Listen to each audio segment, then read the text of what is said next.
अभी अभी दिख रहा है क्या मैं? स्क्रीन मेरा सर आपने ब्रॉडकास्ट शुरू किया क्या मुंद्रा सर? चलता क्या कि नहीं करूं? ब्रॉडकास्ट शुरू करूं कि नहीं करूं? सर आपको आपका वेबकैम मुंद्रा सर, आपको आपका वेबकैम ये देख सकते हैं सर शुरू हो चुका है ब्रॉडकास्ट। हाँ ओके मैं जा रही हूँ। एक सेकंड रुकिए बेटा। सुनो हाँ मुंद्रा क्या सर, बोले? अभी आपका हाँ ब्रॉडकास्ट शुरू हो गया है। सर अभी आपका हमको वेबकैम दिख रहा है, आपका प्रेजेंटेशन दिख रहा है, हाँ ब्रॉडकास्ट भी शुरू हो गया है। अभी सिर्फ हाँ 8 बजे हैं, हम थोड़ा 5 हाँ मिनट रुकेंगे और 5-6 लोग हाँ 10-15 लोग आ जाए, उसके बाद शुरू करेंगे, ठीक है? ठीक है ना, अभी तो मैं मुंद्रा ऐसे ही सर, रहने श्रीराम चाहिए। Sir good evening. आप इससे बंद कर सकते हो स्क्रीन। हाँ सर 2 मिनट रुक जाइए, बस कुछ नहीं। मेरे को बाकी लोगों को देखना है तो कैसे करें? दिखा दूंगा। हाँ ये है अभी। न्यू होस्ट करके पेटीएम की व्यू आ रहा है।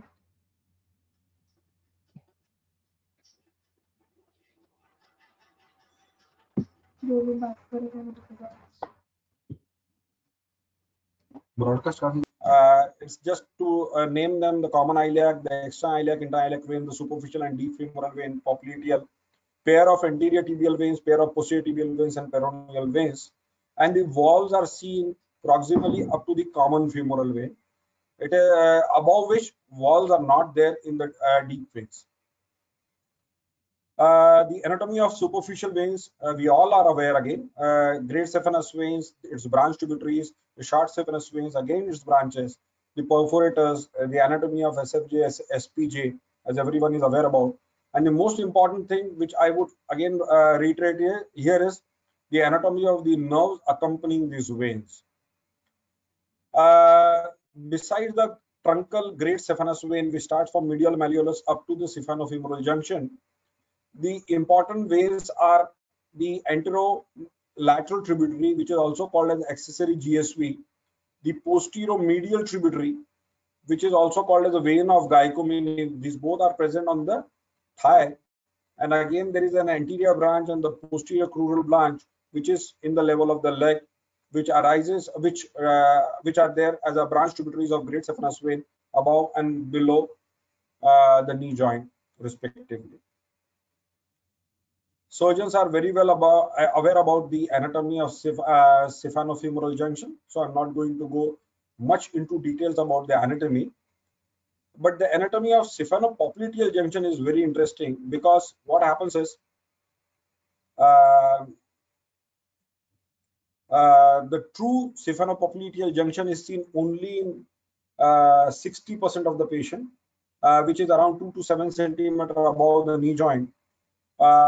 No saphenopopliteal junction is seen in nearly 30% of the patient, and wherein the short saphenous vein directly drains in the mid thigh in the deep femoral vein, or it can drain into superficial femoral vein, or even in the great saphenous vein at times.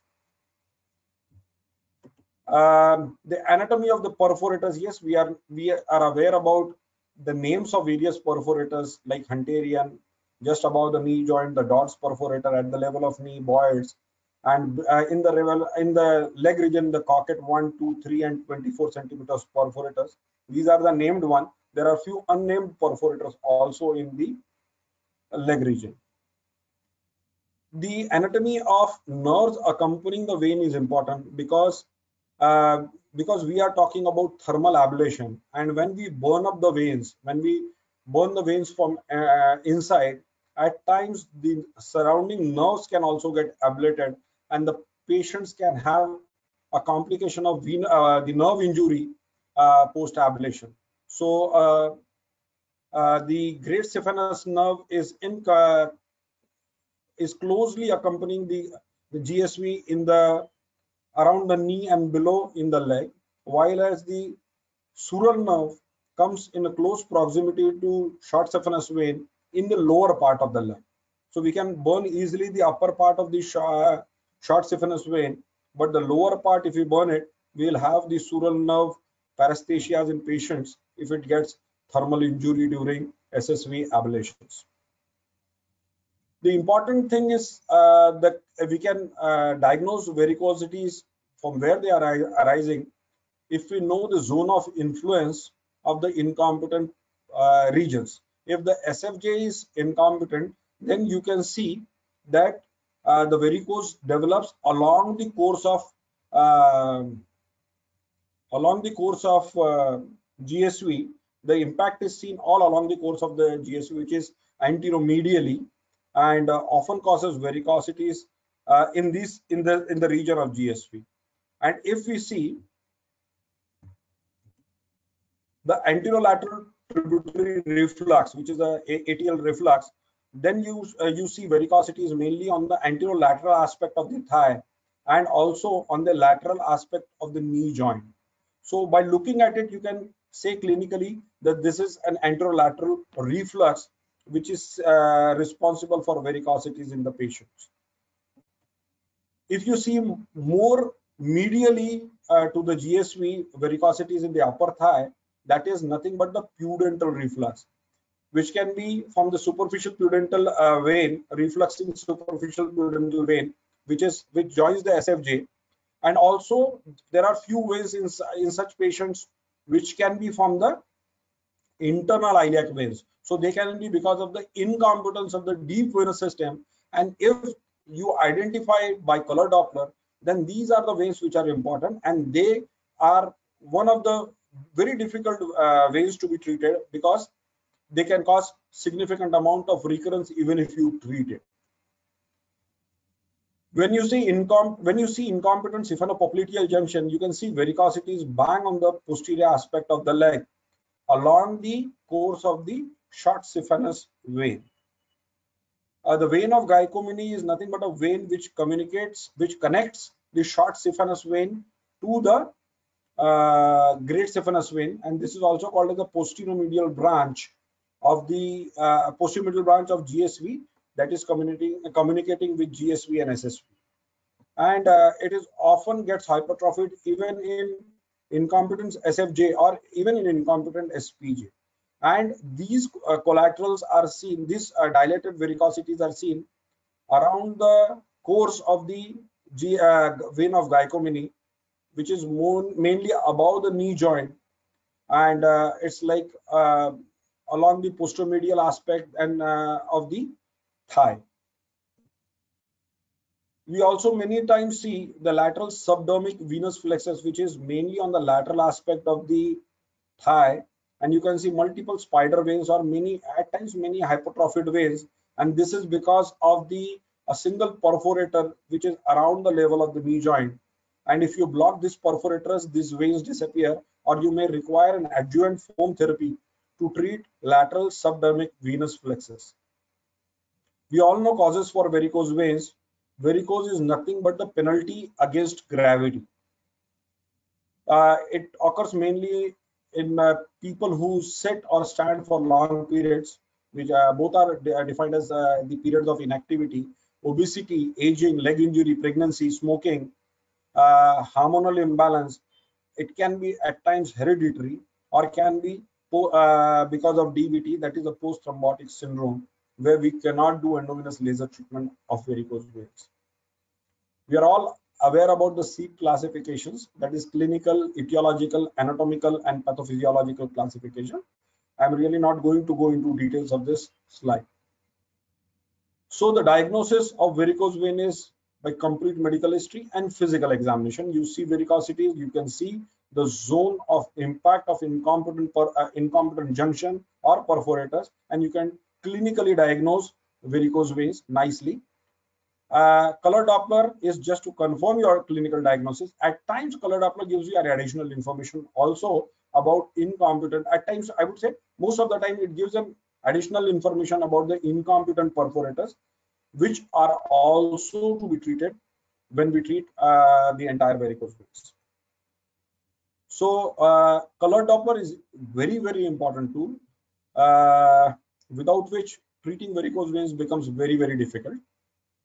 The reflux for superficial vein is defined as if more than 0.5 seconds of blood flow reversal is seen, then it is reflux for superficial vein. When it is more than 1 second for deep veins, it is called as reflux in deep veins.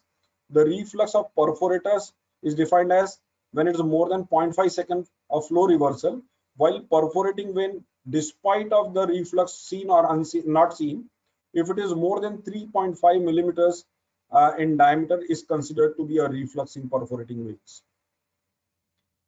A normal venous wall function means the wall should close within 0.5 seconds. If there is reflux, the moderate reflux, the wall closes between 0.5 and 1 seconds. If it is significant, it takes more duration of more than 1 seconds to close, and that is called as the significant reflux. We should also know about the venous disability score of patients suffering from varicose veins. The score 0 is asymptomatic. Score 1 is patient is symptomatic but is able to carry out all activities without any therapy. Score 2 is symptomatic and can do activities only with compression stockings or after leg elevation. And score 3 is patient is symptomatic and is unable to do daily activities without compression or limb elevation.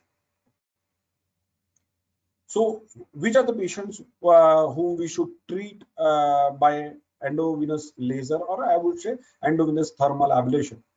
All Doppler proven clinically symptomatic primary varicose veins having pain, leg fatigue, edema, skin changes, itching, and or venous ulcers, which may be bleeding or may not be bleeding, should be treated by endovenous thermal ablations. We should not treat varicose veins which are secondary to DVT, that is post-thrombotic legs, should not be treated because the deep veins are already fired in DVT, in post-thrombotic, and if you block the superficial veins, then you are going to create more harm to the patient. Patients on anticoagulation, concomitant peripheral arterial disease, and serious systemic disease and pregnancy should not be treated. They should be excluded for treatment of varicose veins. There are various methods to treat varicose veins. We are, as surgeons, you are all aware that high ligation and stripping is one of the surgical methods. The other methods are thermal ablation, radio frequency ablation. This all belongs to thermal ablation. And third is the steam ablation. But steam ablation is not carried out in many places. The most common is thermal and radio frequency ablation. We can also use foam therapy as an adjuvant to treat patients of varicose veins. There is again a Clarivane, that is a mechanico-chemical endovenous ablation therapy, which has recently come up in after the clinical trial in the current world. And glue embolization, that means you just paste the vein and you don't require to burn it off. So paresthesias and many more things which occur after the ablation do not happen in glue embolization. So these are various methods to treat varicose veins. Today I'm keeping my talk limited to endovenous laser ablation of varicose veins. So the most important thing is, before you really take up a patient, many of us must be advising Doppler, but let me tell you, a Doppler, a written report and just to imagine becomes very difficult. So a diagrammatic representation, if I give you a diagrammatic representation, you can imagine it very well and very easily. You can also see how I have marked the perforators over here. I've mentioned about the incompetent junctions. This is SPJ where is competent. A severe incompetent SFJ is seen over here. And the most important thing is that you should also see whether a person who has reported is showing any reflux in the deep veins. At times there can be isolated reflux of the common femoral vein, maybe of iliac veins, maybe of popliteal veins. So they all should be reported, because if there is deep venous reflux now, it will progressively increase and patients are going to get recurrent varicose veins even if you treat the superficial veins, because in deep venous reflux, again, the new perforators connecting the superficial systems are bound to reappear. So rather than a written report, I always prefer getting it diagrammatic form, which can be imagined by every one of us. And we all know that all these veins are to be treated by endovenous laser ablations. We should know about a machine. There are lots of machines which are available.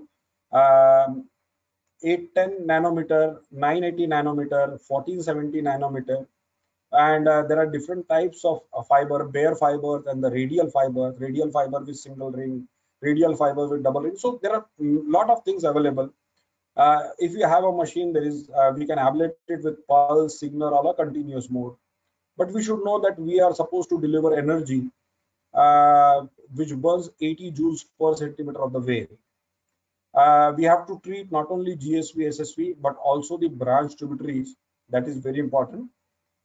Treatment of incompetent perforators is extremely important, because if those perforators are not treated, the patient is going to develop recurrent varicose veins over a period of time. And there are lots of tortuous varicosities which you cannot enter by laser fiber. So an adjuvant therapy, either by using a foam sclerotherapy or a mini phlebectomy or even by glue, if you can do it, has to be used, without which the treatment is always and always incomplete. The wavelength of the laser which we use always matters, because let me tell you, if you use 980 nanometer, it burns the hemoglobin as well as the water. And when you use the higher one, it burns mainly the water. So there is less hemolysis. And if it burns only the water, the post-procedural pain is also less if you use the higher wavelength of the laser for endovenous laser. Tumescent anesthesia is very much important. We inject saline, may or may not add soda bicarb or lignocaine.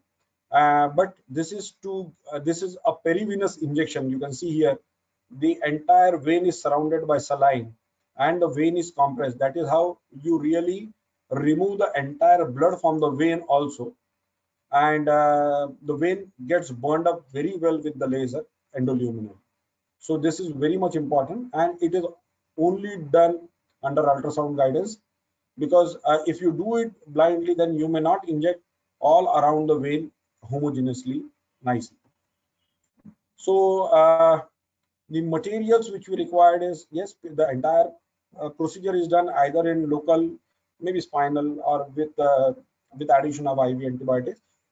The percutaneous Doppler access is always taken to enter into the vein, not only the truncal veins but also the branch tributaries, also the perforators. We introduce the laser fiber and go up to the incompetent junction. If it's a bare fiber, we have to limit 2 centimeter proximal to the incompetent junction. But if we are using a radial fiber, then we can go much up to the junction. We have aiming beam, that is the laser light. We have Doppler. We have image intensifier at times, if we are using a cath lab, which we do at times. So that we do not enter into the deep veins. Use all guidance so that you don't complicate and burn accidentally the deep veins, because that can cause DVT. And use ultrasound guidance to give a tumescent local anesthesia, that is a perivenous injection of lignocaine and perivenous injection of saline, maybe adding soda bicarb or not. And you burn the vein right from in its entire length, and post procedure you give a good compression stockings so that the ablated segments oppose each other and they do very well after the ablation. This is a video which will show you step by step how we are supposed to do the procedure. This is the GSV. First, we give a local anesthesia if you are doing it as an OPD procedure, where you are not giving patients IV anesthesia. So under ultrasound guidance, we enter into the superficial vein wherever you are comfortable, below the knee level, mid calf level, or maybe at medial malleolus. Once you puncture it, you see that yes, you are into the vein. Then we take a wire and we go up to the incompetent junction. We take a catheter, maybe a sheath which is given along with the kit, up to the incompetent junction over the wire. You can see the wire up to the junction. Remove the needle, take a sheath here. Over a wire, a sheet is being taken.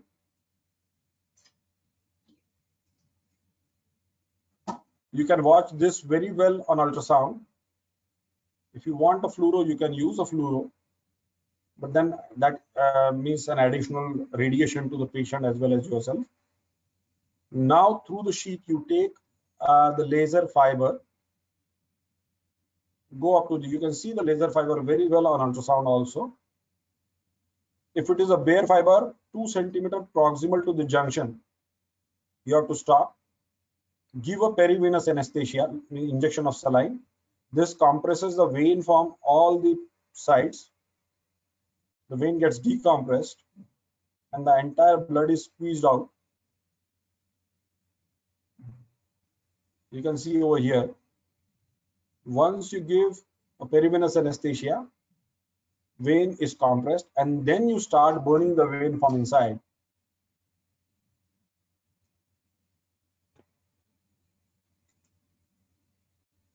The power depending upon the laser unit you use, the pulse length, the pulse interval, with the machine which you are comfortable, you take it, means the vendor gives you, and this is the laser light. This is the up to the junction. You can see it, and once you start burning it, you start withdrawing the laser fiber.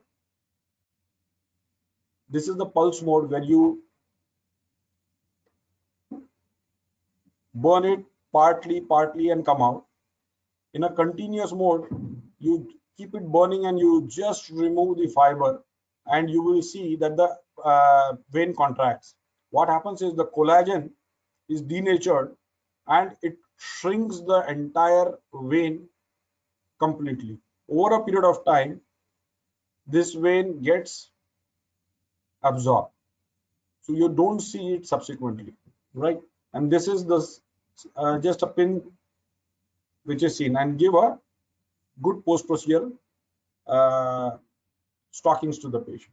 So what we actually do is the laser on endoluminal activation, what it does, it gets absorbed in the intracellular water of the vein wall and the water component of the blood. It causes vaporization of the water and the hemoglobin. It damages the intima media of the vein, and it causes fibrosis and obliteration of the long segment of the vein, which we had burned it endoluminally. But multiple tiny veins which are in communication with the truncal veins are also to be taken care. You cannot just take in a fiber. Just imagine if this is a vein, how you can take a laser fiber into it, puncture it, give foam sclerotherapy, block it up. If the veins, the varicosities are more than 3 millimeters in size, then those are to be removed by mini phlebectomies. I believe surgeons are very well aware about the mini phlebectomy. So a post-procedure care is done by asking the patient to wear a class 2 compression stocking. Bed rest is to be avoided because patient requires ambulatory, and we do not want patient to lift heavy object. All normal activities are to be done after the procedure. Let me tell you, after doing endovenous laser therapy, virtually the entire varicosities you treat disappears. So here is a leg. You can see a pre and the post procedure. These varicosities have completely gone. This is another patient. You can see a huge varicosities over here. The entire varicosities have disappeared after doing the endovenous laser treatment. The ulcer healing rate is phenomenal. If the ulcer is less than 5 centimeter, 95% of the ulcer heals within 2 months. If the ulcer is more than 5 centimeter, less than 10 centimeter, may require antibiotic, may require debridement, may require antibiotic as per as a culture sensitivity, may also require 4-layer dressings, and the ulcer heals very well. But if anything more than 10 centimeter, we generally ask for help by getting a skin grafting done in large ulcers more than 10 centimeters. There is significant improvement in skin pigmentation within 4 months. You can see virtually 50% of the patients are very, very happy regarding the skin improvement after the endovenous laser treatment. All the veins which are ablated remains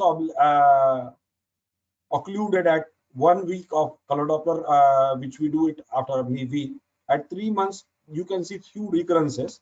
So 95% of the vein remains occluded. At 2 years, again, nearly 94% of the veins do remain occluded. If there is a recurrent varicosities, you may require to treat those recurrent varicosities if you see it on color Doppler. The published studies also shows that nearly 95% of successful ablation at 3 to 5 years of follow-up. Recanalization rate at 1 week, virtually nothing recanalizes. At 3 months, you may see 3 to 2 years, you may see nearly 5% of the veins getting recanalized. And the recurrent veins after surgery, that is called as that was a REVAS trial, which showed that nearly 25 to 30% veins recanalized at 2 years, and this percentage kept on increasing at 5 years, and this is post-surgically. That's why the surgeons have given up doing it, getting the varicose veins treated by surgery. Even few amongst us are also getting varicose veins treating it by endovenous laser ablation. And this recurrent is because of incompetent perforators, neovascularity, the recurrent Siphanous insufficiency from multiple etiologies. Again, a REVATA study, that is a recurrent venous disease after thermal ablation, was carried out. This is one of the interesting articles, so I felt that I should share it with you. The goal of this retrospective cohort study was to determine the site, source, and contributory factors of varicose veins recurrence after radiofrequency ablation or laser ablation. Here, 2,380 patients were evaluated, and total 164 patients had a recurrent varicose veins at 3 years were picked up in this study. Total or partial GSV recanalization was seen in 47 patients.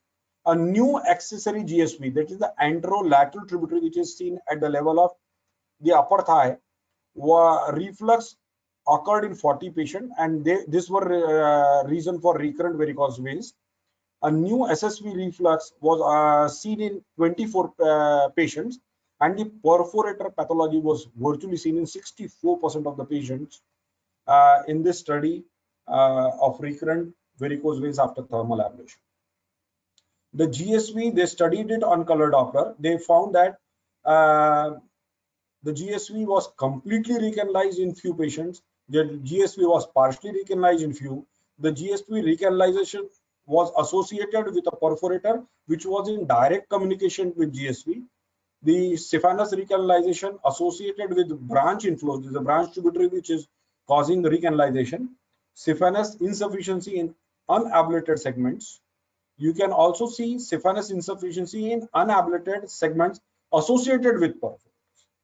So because there can be duplication, so these are the segments which remains unablated during your primary treatment, because they are very small at that time, you may not be able to puncture them, but they can cause a recurrence over a period of time.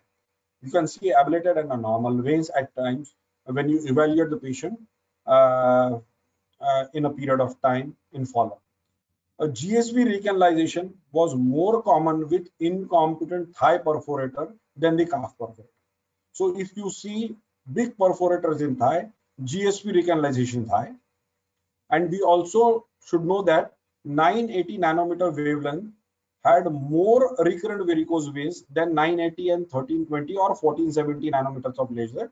And the recanalization was 7 times more common with older generation of radiofrequency ablation as compared to the laser treatment. So of the thermal ablation, the laser scores over the radiofrequency ablation, no doubts about it. There are lots of articles to support it.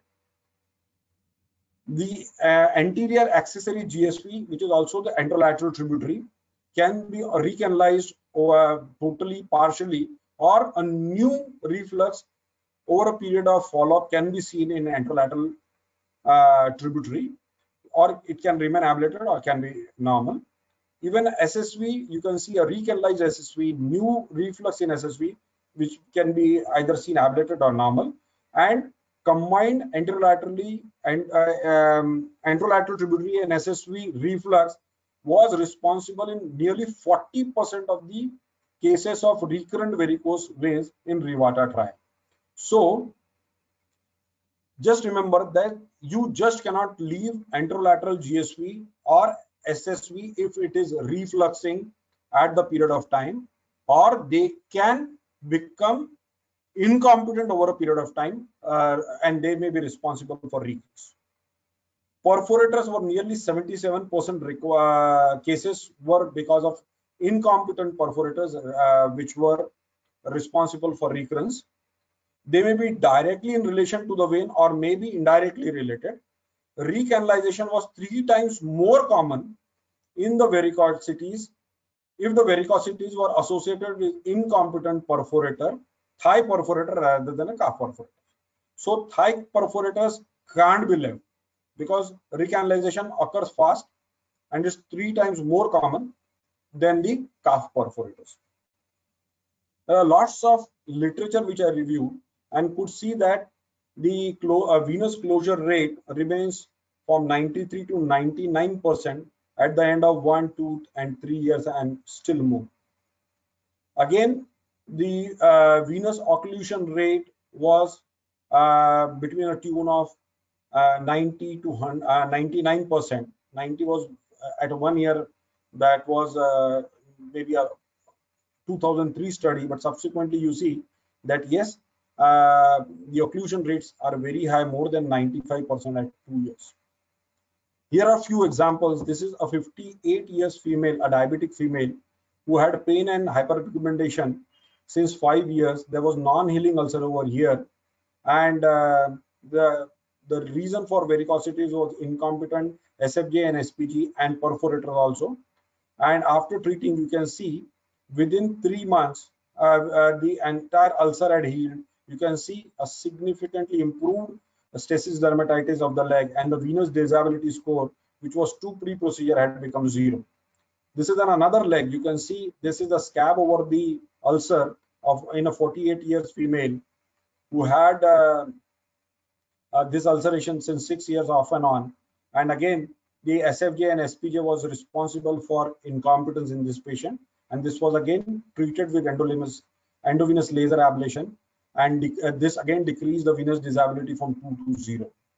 You can see varicose veins leg ulceration over here. After treating, you can see the leg, the quality of the skin has improved significantly. Again, the VDS score has improved from 2 to 0.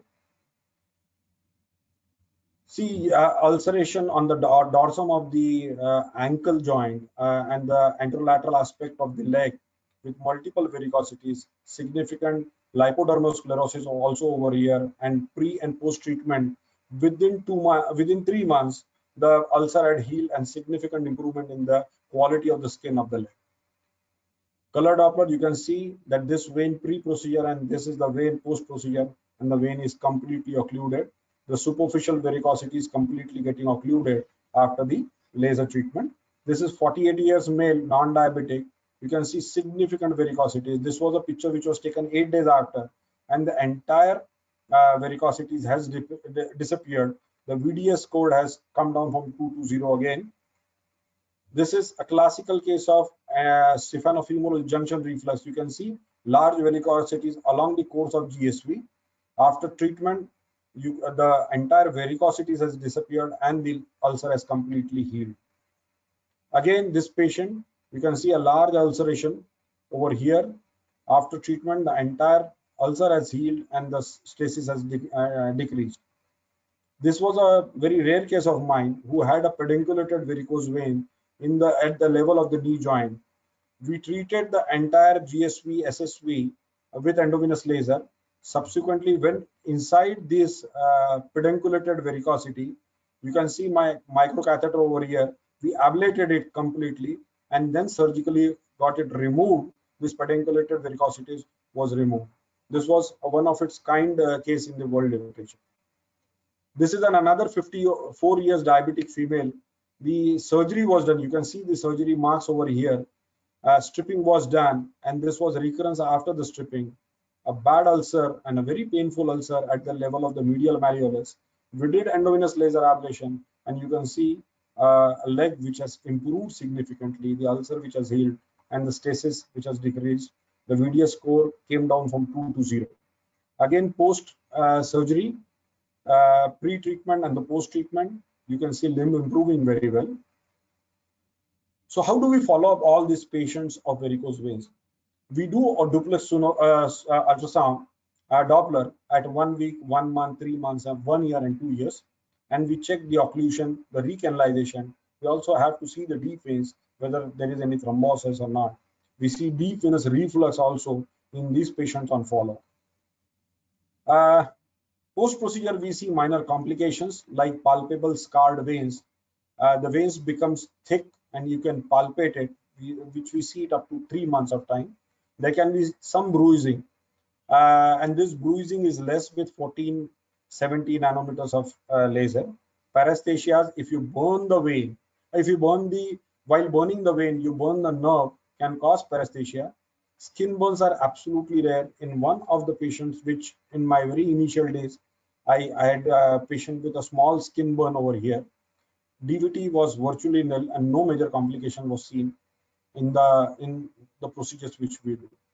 So to conclude, I would like to say that endovenous laser ablation of varicose vein is minimally invasive, safe and effective, maybe an OPD procedure or a one-day admission procedure for those patients who require to get it reimbursed, with an obliteration rate of more than 95%, recanalization rate of less than 5% at 2 years, and ulcer healing rate of more than 98% after treatment within 3 months, and 98% of the patients had a significant improvement of in their venous disability score in 2 months of time with no significant complication, a very high patient success rate. So I always keep on saying that yes, endovenous laser ablation can be recommended to all the patients with primary varicose veins. Thank you so much. Thank you, Rajesh sir. Gadam sir, I am unmuting your mic. Please unmute it. Gadam sir, are you there?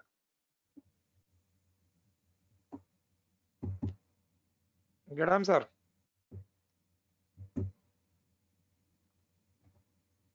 Gadam sir. Hello.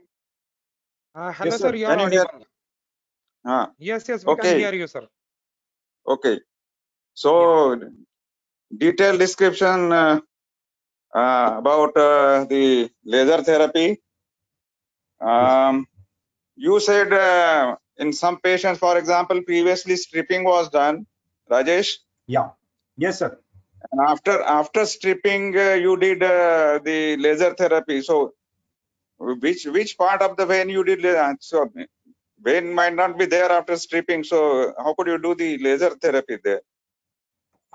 Sir, most of the times in stripping, you generally remove the truncal vein. The branch tributaries are still patent. They do not get obliterated. So on ultrasound, we see all those branch tributaries because they also have a significant amount of venous hypertension. And they are responsible for the symptoms in those patients. So those branch tributaries are to be treated, sir. All right. Whenever you do the laser, you basically obliterate maybe, for example, the long saphenous vein. Okay. Yeah. How do you treat the perforators? You said even the perforators are also to be treated. So how the perforators are treated then by laser? We can see the perforators on Doppler, sir. So, for the entire procedure, color Doppler is always there with us. So what we do is on Doppler, we see the perforator. We take an 18 gauge Gelco needle and puncture the perforators along its long axis. And once we are inside it, we have the laser fiber with us and we insert the laser fiber through the 18 gauge Gelco.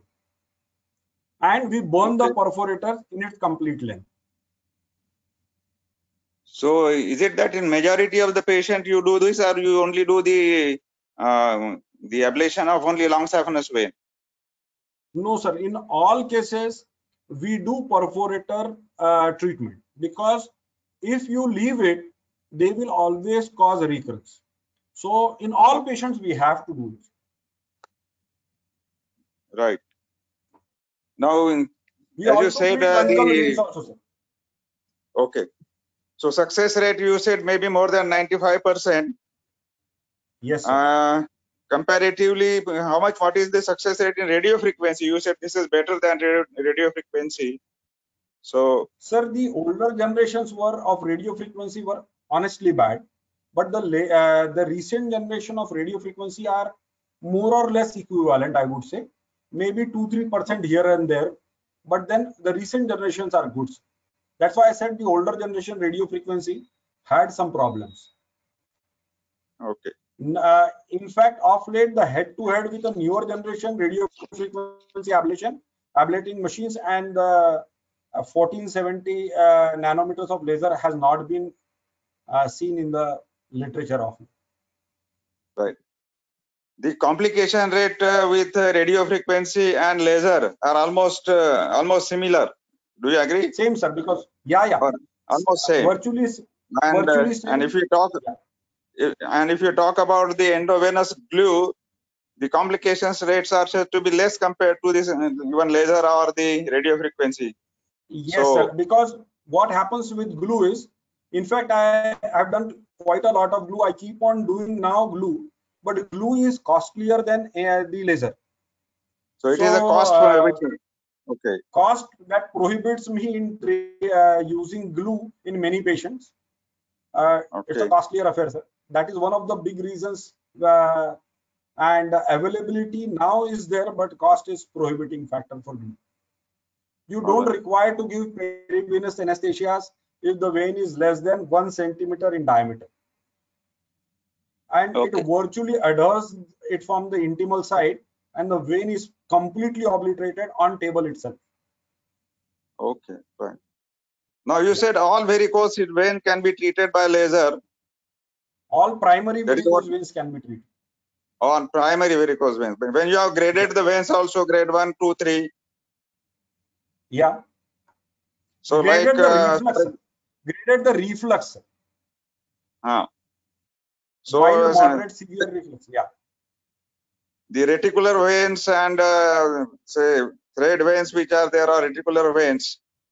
Yes. Do you think the laser will be possible or it will work even in those veins also? No, sir. We cannot go into the spider veins or the reticular veins, but they are to be treated with adjuvant foam sclerotherapy. Right. So there it can be the sclerotherapy can be the better modality. Yes, sir. Yes. Those are not the candidates for laser. Laser. No, sir. No, because they are too small. We don't have so small catheters, and besides that, they are very tortuous also. So we cannot enter with laser fibers into it.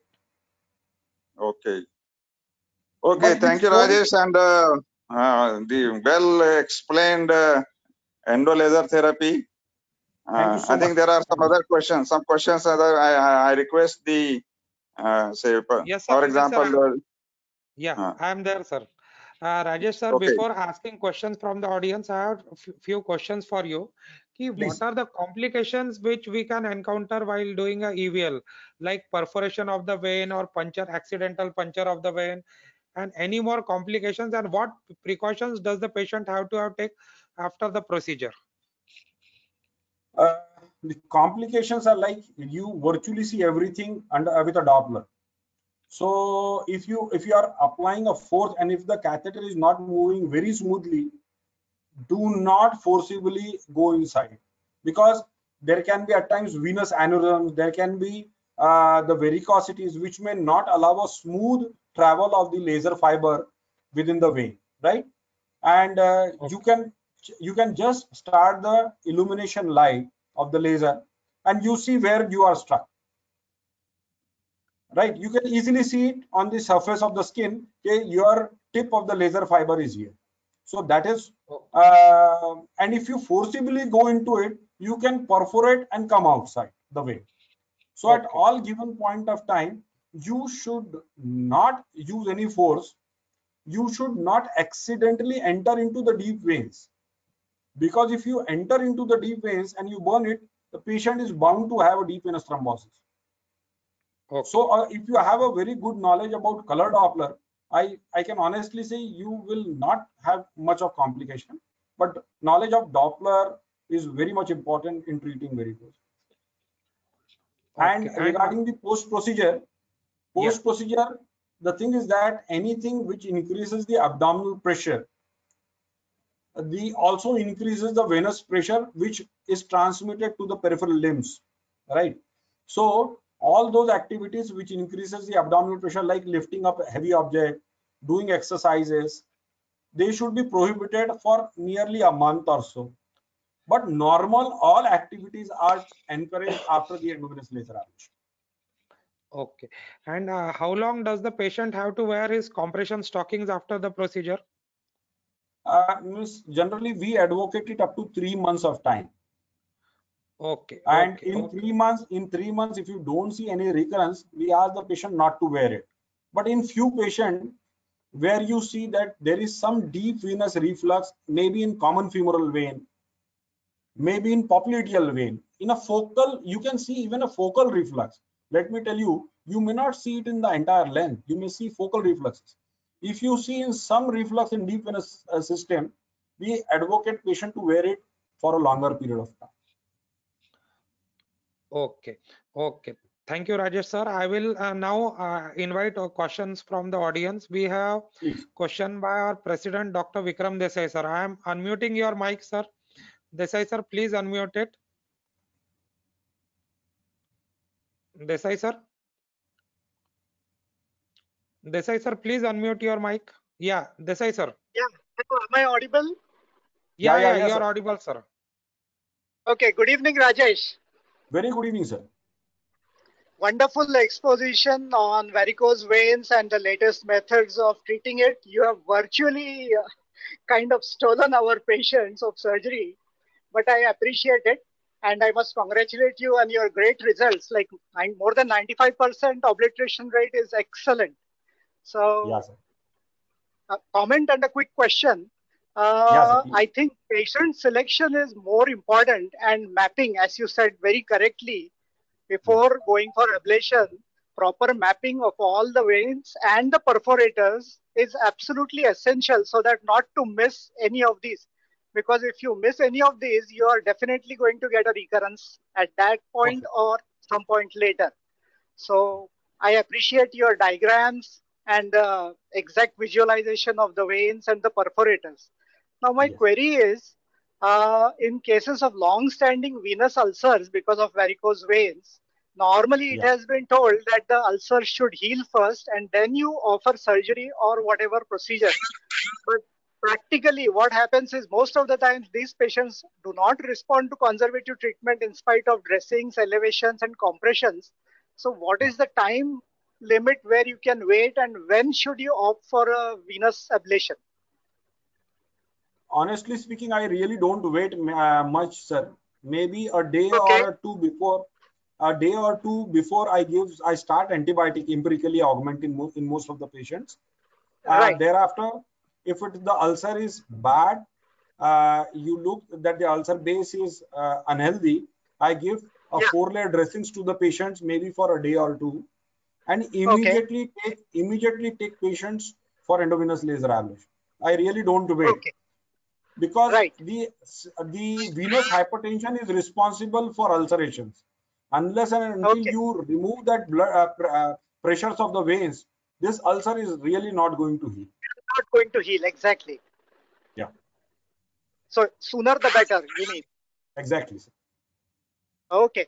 Thank you so much on a wonderful presentation and good variety of cases that you showed. Thank you so much. If there are any other questions, you can ask. Yeah, sir. I am there. I am inviting. Vikas Jain, sir, I am unmuting your mic. Please unmute it on your side. Vikas Jain, sir. Hi, Rajesh. Vikas. Hello. Hi. Nice presentation, boss. I have one technical question.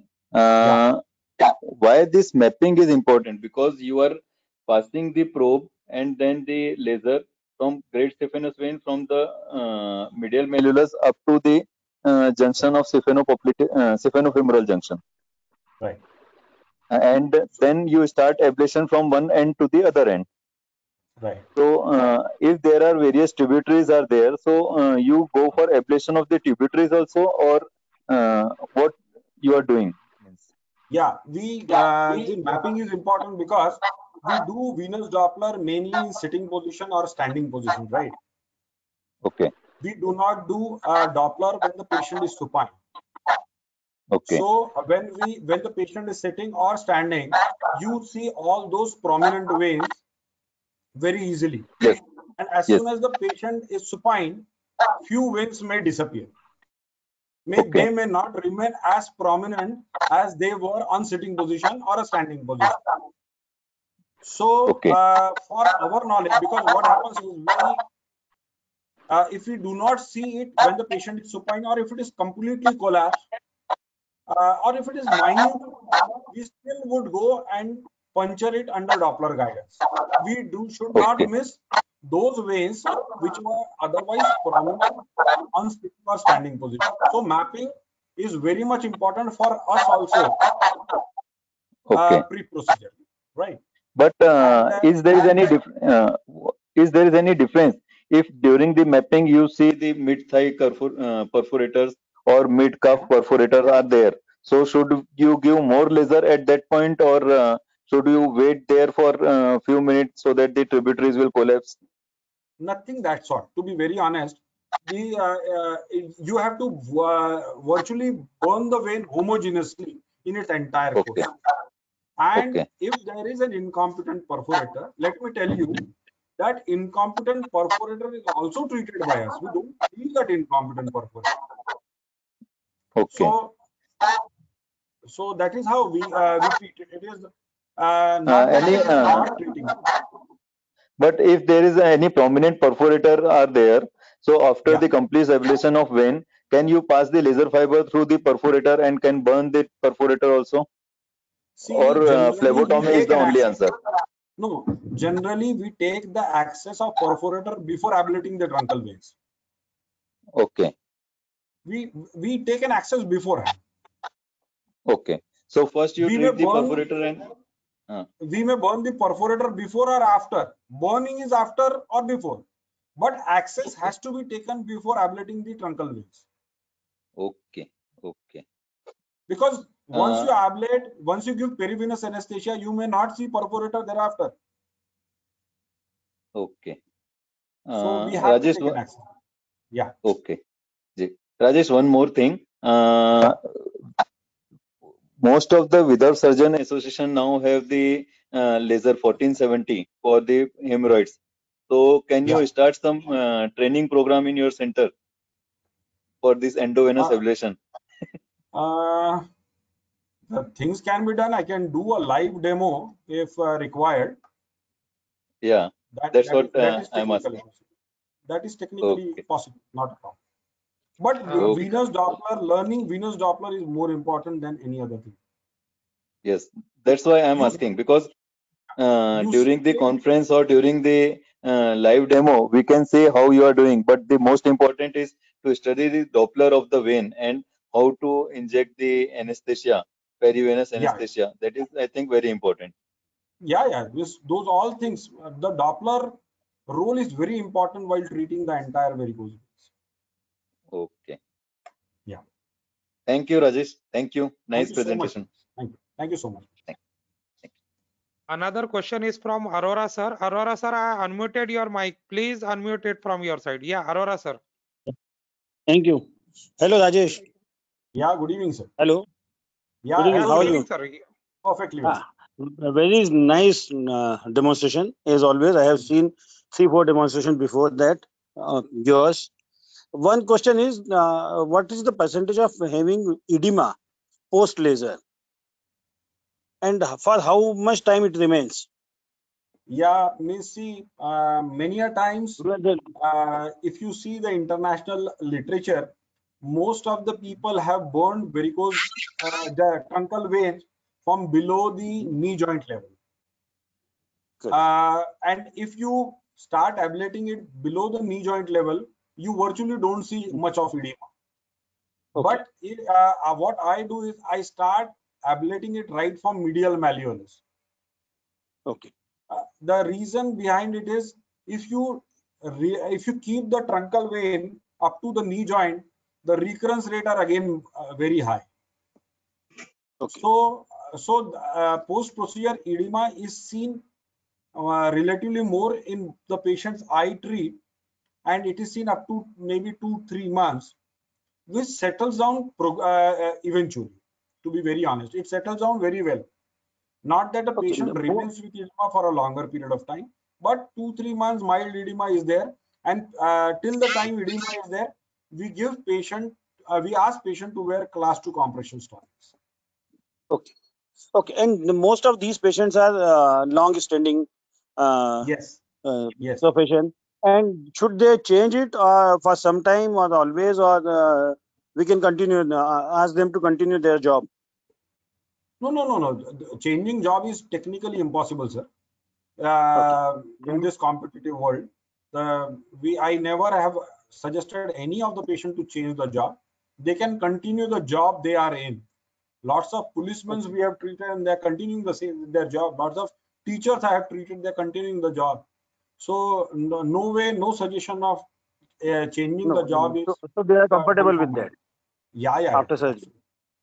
Absolutely. Rajesh said there are few recurrences, means not the entire length, but there are few recurrences.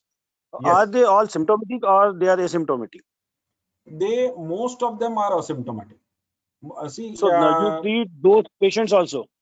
Yeah, we tell the patient that there is a recurrence seen, and if there is because of a perforator, which will definitely increase over a period of time.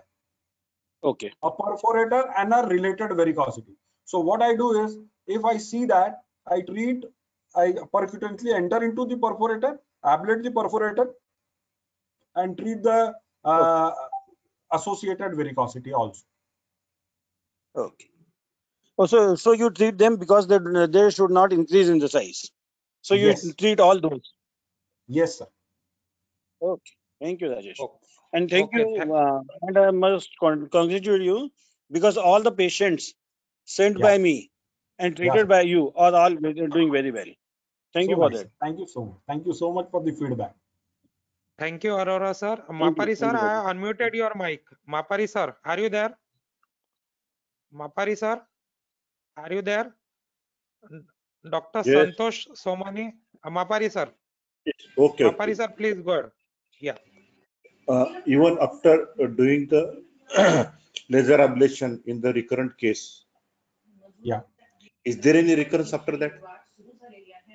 Sir, you cannot say that it can never happen, to be very honest. Yes. If eventually what happens is, if it is a progressive disease and if patient has a deep venous reflux which might develop in those patients, there can be recurrence, but the chances goes on decreasing significantly. If you see after your complete ablation a recurrence, you should again check for the deep venous reflux, which you might have missed it in your previous color doc. So a deep venous reflux is the only main reason for developing a reflux, developing a recurrence eventually. Okay, thank you, sir. Yes. Okay, thank you, Mapari sir. Somani sir, Santosh Somani sir, I unmuted your mic. Are you there? Somani sir, I unmuted your mic. Please unmute it. Okay, Somani sir is not there, I suppose. Then there is maybe a comment or some question from your colleague, Dr. Atul Revatkar sir. Atul sir, I unmuted your mic. Atul sir, are you there? Please unmute it. Yeah, Atul sir. Hi, Atul sir. Yeah, it was very nice presentation, Rajesh. And as like surgeons are coming up for the treatment of laser therapy for varicose veins, I think the failure of stripping surgery, wherein the complete stripping was not possible, here the laser has come up in a good way, and that is where we don't want any shortcuts like taking the axis from the below knee and then treating it half-heartedly. Definitely that will lead to the recurrence of varicose veins, what Rajesh had earlier said. And apart from that, treatment of simultaneous treatment of perforators and treatment of SSV, which we had seen that many a times even after treating GSV and perforators, the SSV had also showed that like the patient had recurrences many a times. So knowing all complete map and then treatment accordingly will definitely reduce the RVV and will have a very good results with laser. So knowing the venous anatomy and simultaneously while you are carrying out laser therapy, doing the treatment under the Doppler guidance is very essential to have a very good result. Perfect. Okay, sir. Rajesh? Okay. Yeah, perfect. Yes, sir. We can hear you. Sir, Rajesh, sir, there is a last question from Dr. Santosh Somani. He has left. He has asked that what leg exercises would you advise after laser ablation? A simple dorsiflexion, plantar flexion of the foot pumps up nearly 70% of the calf blood above. So nothing greater than just simple walking helps. A simple walking helps.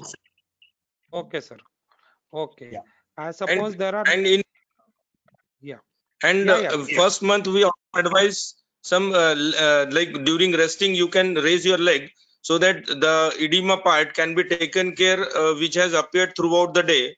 And as we have treated the complete varicosities, later on you may not have that edema, and then patient can have sleep or resting without even raising the leg. But in early phase we definitely advise that also. Okay, sir. There is one last question, I suppose, from Dr. Ravi Khandare. Ravi Khandare, I have unmuted your mic. Please unmute it. Dr. Ravi Khandare, are you there? Yeah. Dr. Yes, Ravi, sir, please. Sir, this is a very good presentation. I have one question. If the superficial vein, great saphenous vein, is associated with thrombosis, then in such cases, what do you suggest?